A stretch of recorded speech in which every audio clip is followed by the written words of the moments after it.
Hey guys, this is Christian here, and it's been about, well, I guess 6 months since I made my last palm video, but I'm going to start making them on a regular basis now. At least that's my intention. And I have managed to build this here in the past 6 months. It's not that big, but hopefully it'll get bigger. And this is new, so obviously there's plenty of room here. I haven't put up any tables, but what made me want to make this another video was I had gotten some comments and some questions and emails from people who had actually watched the videos I made about germinating seeds. That was done mostly from my house, but now that I have the nursery, I can show more nursery related things, like what people at plant nurseries, palm nurseries, how they do things, how people at home can also grow plants, whether it's palms or other tropicals. Most of this information is going to be related to palms and other tropical plants. I don't know if you can, I'm not an expert on temperate plants, so obviously we don't really deal with freezing temperatures here, so but you can use some of this if you're growing a tropical plant in your house up north. You can use the same temperatures as far as germinating things, so hopefully this will be informative for you guys and gals up north. So I just got here to the nursery, and one question I get asked a lot is, how often do you water your palms? Well, as an answer that I give often, because the question can be vague, is it depends. Now, this time of year, the highs are around, the temperatures are between 55 and 80 degrees most of the time. Right now it's about 70 here out. It's just around sunset. It's real nice out. So I have a timer over here, and it's set at 10 minutes per watering 3 times a week. Doesn't sound like a lot, but you have to realize it's under 50% shade here, and this is actually 90% right here. It's kind of a privacy screen. There's a kind of a junkyard. Not really a junk. It's complicated, but this is that's ag land for you here in Florida. So yeah, because we're not in full sun and it is not that hot out. I mean, we usually get between 75 and 80 degrees Fahrenheit during the winter, and for highs, you closer to 75, but in the middle of winter, it's usually high of 76, low 57, something like that. So with that weather, you're not going to get a lot of transpiration from the plants or from the soil, so the soil stays wetter for a longer period of time.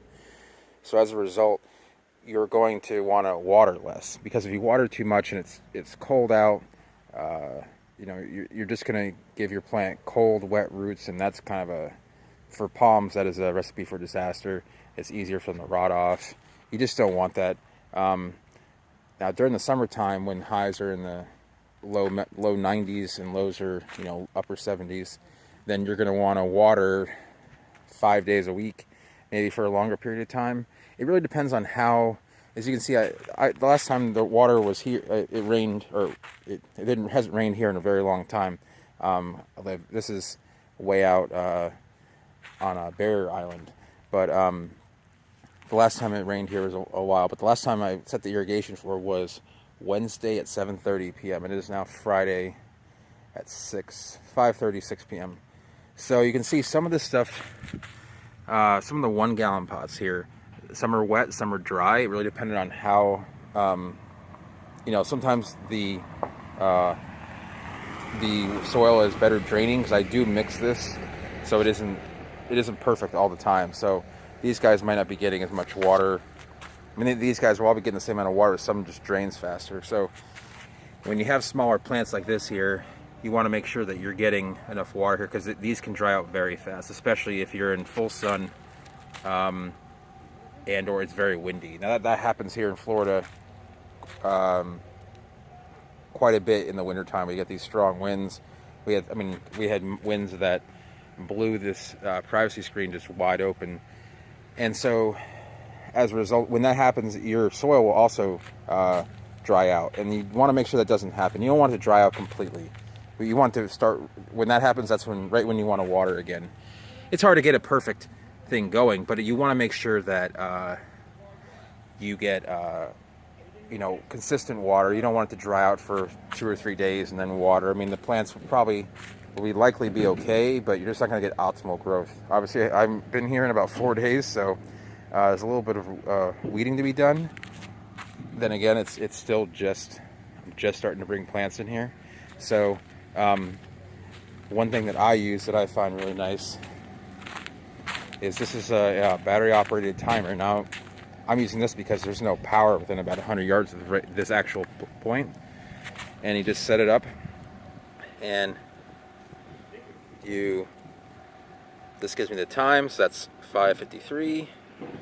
Sets it off, and then if you want to, okay, so it has me watering 3 days, Monday, Wednesday, Friday, at 7:30, 10 minutes. That turns it off. So that's perfect. It sets off these valves. It's a valve that sets off these sprayers, and it just fires the whole place. So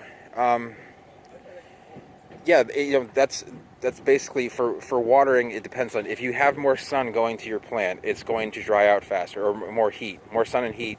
So with this shadier environment, it actually, if I didn't have a shade cloth here, just say that these plants could take full sun, I would water 4 to 5 times a week.